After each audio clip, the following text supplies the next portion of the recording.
हाय दोस्तों, चलिए आज का हमारा टॉपिक है प्लाज्मा प्रोटीन बाइंडिंग। ठीक है, आज हम ये समझने की कोशिश करेंगे कि प्लाज्मा प्रोटीन बाइंडिंग है क्या और इसका हमारे बॉडी में ड्रग के मेटाबॉलिज्म में या ड्रग के ट्रांसपोर्ट में या ड्रग के एक्शन में क्या रोल है, किस तरीके से हमारे लिए ये बेनिफिशियल होता है और किस तरीके से हमारे लिए नुकसानदायक भी बन जाता है। इन दोनों चीजों को हम समझेंगे।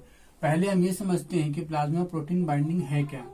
देखिए, हमारा जो ये आर्टरी है इसके अंदर ब्लड फ्लो करता है, राइट।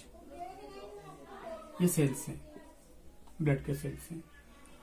इसके अंदर प्लाज्मा भी है।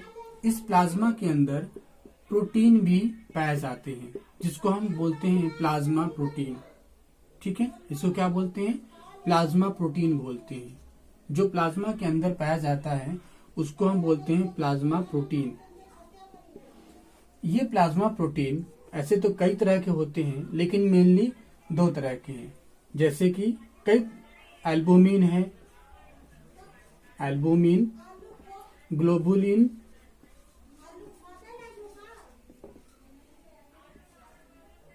अल्फा 1 एसिड ग्लाइकोप्रोटीन, ऐसे बहुत सारे हमारे प्लाज्मा के अंदर प्लाज्मा प्रोटीन पाए जाते हैं। ठीक है, क्या होता है जब हम कोई भी ड्रग लेते हैं तो ड्रग के नेचर एसिड और बेस के बेसिस पे दो तरीके का होता है। किस तरीके का होता है? दो तरीके का। पहला होता है एक एसिडिक ड्रग, पीएच के बेसिस पे एसिडिक ड्रग, एंड दूसरा होता है बेसिक ड्रग, बेसिक ड्रग। ठीक है, जब कोई भी ड्रग हम लेते हैं तो वो ड्रग क्या करता है, हमारा ये ब्लड स्ट्रीम के अंदर जो प्लाज्मा है, इसी प्लाज्मा के अंदर ये जो प्लाज्मा प्रोटीन पाए जाते हैं उससे अपने नेचर के अकॉर्डिंग, एसिडिक ड्रग है तो जिसके जो एसिडिक नेचर वाला जो प्रोटीन है उसके साथ बाइंड कर जाता है, और बेसिक ड्रग का नेचर है तो बेसिक जो प्रोटीन है उसके साथ बाइंड कर जाता है। एसिड ड्रग, जो भी एसिडिक ड्रग होते हैं उसके साथ एल्बुमिन बाइंड करता है।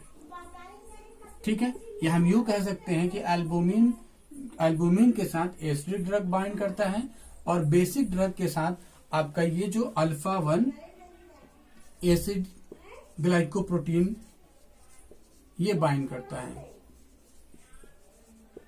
ठीक है, ये हमारा बाइंड कर जाता है। तो बाइंड करता है वो कैसे करता है? देखिए, जैसे कि हम किसी एक चीज को लेके समझने की कोशिश करते हैं।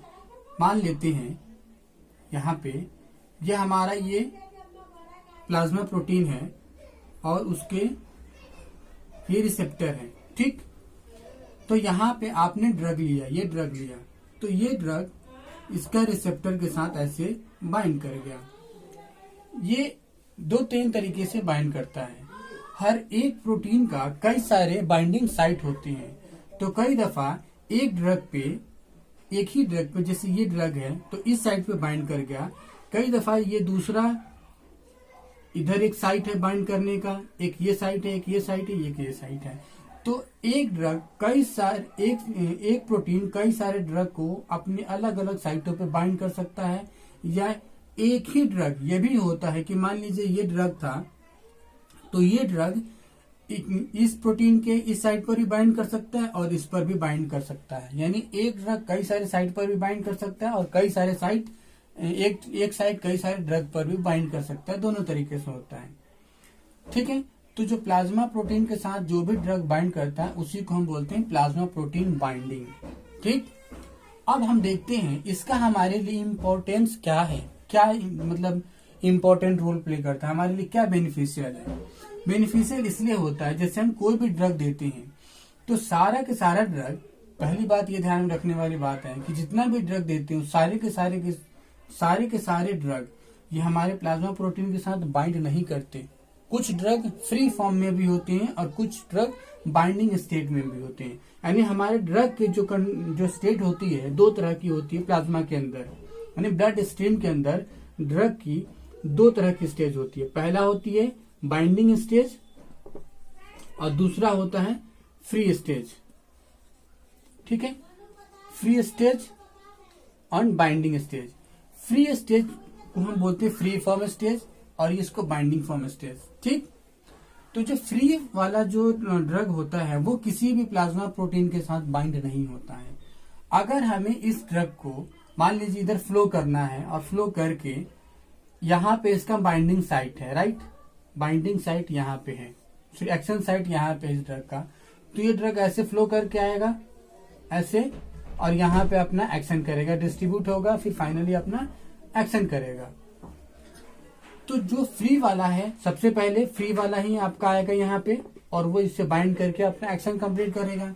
जो बाइंडेड वाला है वो फिर वो क्या करता है, बाइंडेड वाला जब फ्री वाला खत्म हो जाता है, जब फ्री वाला मेटाबॉलिज्म करके उसका एक्सक्रेशन हो जाता है, वो बाहर चला जाता है, फिल्ट्रेशन हो जाता है उसका, तब यहाँ पे ड्रग की कंसंट्रेशन की कमी पड़ जाती है। तो जो बाइंडिंग वाले जो ड्रग होते हैं जो प्रोटीन के साथ बाइंड है, यही बाद में डिसोसिएट हो जाते हैं, ये इसके अपने रिसेप्टर से अलग हो जाते हैं और फिर ये फ्री फॉर्म आके फिर यहाँ पे एक्शन कंप्लीट करते हैं, यानी कि कंटिन्यूटी मेंटेन करके रखते हैं। यानी जैसे फ्री फॉर्म वाला जो ड्रग है वो खत्म हो जाता है, तो जो बाइंडिंग वाला है फिर वहां पे डिसोसिएट हो जाता है और फ्री फॉर्म की जो कमी है वो उसकी पूर्ति करता है और फिर उस एक्शन को जो फ्री फॉर्म कर रहा था अब उसको ये करने लग जाता है। और इस तरीके से ड्रग का दो तरीके का जो डोज हो जाता है, एक एक्सपोजर डोज और एक मेंटेनेंस डोज होता है, वो बना रहता है। तो फ्री फॉर्म वाला जो है वो एक्सपोजर डोज को कम, जो एक्सपोजर जो डोज जिसको हम बोलते हैं फर्स्ट एक्सपोजर डोज, इसका काम करता है, और जो बाइंडिंग वाला है वो बाद में आके वो मेंटेनेंस डोज का काम करता है, मेंटेनेंस। ठीक है, यानी कि इस एक्शन को मेंटेन करके रखता है। जैसे फ्री वाला खत्म होता है वैसे ये डिसोसिएट होके ये भी फ्री में आ जाता है और फिर ये काम करता है। तो हमारे लिए ये इंपॉर्टेंट होता है। दूसरा फायदा क्या है, दूसरा फायदा ये होता है जैसे कि ये ड्रग अगर ये कैपिलरीज के अंदर से फ्लो कर रहा है बाइंडिंग के साथ, फ्री के साथ, राइट, तो हमने ये देखा था कि जब ये कैपिलरी है तो इसका एपिथेलियल सेल से मिलकर बना है, ब्रेन की कैपिलरी को हटा दिया जाए तो बना है। जब ये एपिथेलियल सेल से मिलकर बना है तो इनके बीच में स्पेसेस भी हैं, राइट, ये स्पेसेस हैं जिनको हमने पैरासेलुलर स्पेस लास्ट वीडियो में हमने पढ़ा था, देख लेना, उसमें पैरासेलुलर स्पेस बोलते हैं। तो जो बाइंडिंग वाला है वो तो बड़ी साइज बन जाएगा, प्रोटीन और ड्रग दोनों मिला के साइज बड़ा हो जाएगा, और जो फ्री वाला है वो छोटा साइज रहेगा। तो जो छोटा साइज रहेगा वो तो कुछ ड्रग जब इसमें से चल रहे हैं भाई तो इधर भी जा सकता है इधर के सेल में और इधर भी जा सकता है इधर के सेलों में, यानी इधर लीकेज कर सकता है, इधर से लीकेज हो सकता है, इन सब से पैरासेलुलर स्पेस लीकेज हो सकता है। जब ये लीकेज होगा तो ड्रग का जो डिस्ट्रीब्यूशन है जिस साइट पे होना चाहिए एक्शन साइट पे ना होकर अदर साइट पे यहाँ पे डिस्ट्रीब्यूशन होने लग जाएगा। ठीक है, यानी अदर साइट पे इसका क्या होगा, यहाँ तो काम ही नहीं करना है इस ड्रग का, काम तो यहाँ करवाना है, लेकिन ये पहले ही इसका डिस्ट्रीब्यूशन होने लग जाएगा। तो जो मान लीजिए हम 500 mg अगर ड्रग यहाँ पे दे रहे हैं तो यहाँ पे 200 mg 100 mg इधर चला गया, 100 mg ऊपर डिस्ट्रीब्यूट हो गया, लीक हो गया, तो यहाँ हमारा एक्शन साइट पे तो केवल 300 mg ही पहुंचा ना। हालांकि हमने तो ये सोच कर दिया था कि हमें 500 mg यहाँ पे ड्रग की जरूरत है और 500 mg यहाँ पहुंचना है, लेकिन 500 mg तो पहुंच ही नहीं पाया, वो तो 300 mg ही पहुंचा, यानी 200 mg हमारा कम चला गया, यानी ड्रग का वेस्ट भी हुआ, साथ साथ यहाँ जाके यहाँ नुकसान भी करेगा, इधर जाकर इधर नुकसान करेगा, और इधर ये जो बैक्टीरिया को किल कर सकता है या उसको सप्रेस करके रख सकता है जितना डोज, उतना डोज हमने मेंटेन नहीं किया, तो हमें उतनी बढ़िया से हम रिजल्ट हमें देखने को नहीं मिलेगा, क्योंकि हमें तो 500 mg देना था और हमें वहां पे पहुंच रहा है 300 mg। तो हम सोचेंगे हमारा ड्रग चला गया, हम तो दे रहे हैं सेम मेडिसिन लेकिन काम नहीं कर रहा है, राइट। तो इसीलिए तो इसी चीज को रोकने के लिए जो हमारे नेचुरली हमारे प्रोटीन हमारे प्लाज्मा के अंदर प्रोटीन पाए जाते हैं वो प्रोटीन बाइंड कर लेते हैं, और बाइंड करके क्या करते हैं, इस पैरासेलुलर स्पेस को तो कम कर नहीं सकते हैं, तो ये अपनी साइज बढ़ा देते हैं। तो इसके दो फायदे होते हैं, साइज बढ़ाने के कारण इसमें जाके ये फंस जाते हैं, ये अब यहाँ पे फंस गए, यहाँ पे फंस गए, तो जो फ्री फॉर्म वाला है, जितने में फंस जाएंगे ये फ्री फॉर्म वाले, फिर इधर से लीकेज नहीं कर पाएगा। तो जो बाइंडेड है वो यहाँ पे रुक गए। तो बाइंडेड दो काम करता है, एक तो लीकेज को रोकता है ताकि अदर साइड पे डिस्ट्रीब्यूशन ड्रग का ना हो सके, फ्री फॉर्म का, उसको बचाता है अदर साइड पे जाने से। दूसरा, जब फ्री फॉर्म वाले ड्रग खत्म हो जाए एक्शन साइट पे, अपना काम कर ले, उसका एक्सक्रीशन हो जाए, तब ये बाद में फिर यहाँ पे आए और उसको मेंटेनेंस करके रखे ये। तो इस तरीके से इसका काम होता है। तो इसका ये दो इम्पोर्टेंट है। इसका नुकसान क्या है? देखिए, नुकसान ये है कि बाइंडिंग ड्रग कई दफा बहुत ही मजबूती से प्रोटीन बाइंड से, प्रोटीन जो होते हैं प्लाज्मा प्रोटीन, उससे बाइंड कर जाते हैं।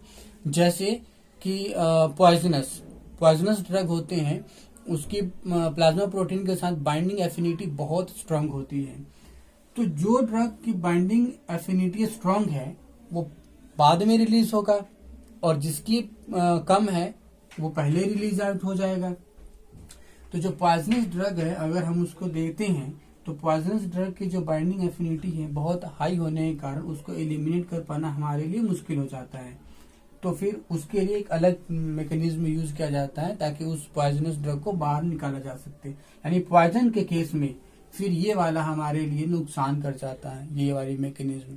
फिर उसके अलग मैकेनिज्म होते हैं जिससे वो पॉइजनस ड्रग को बाहर निकाला जा सके, क्योंकि पॉइजनस ड्रग की बाइंडिंग कैपेसिटी हमारे अदर ड्रग की कैपेसिटी से बहुत स्ट्रांग होती है।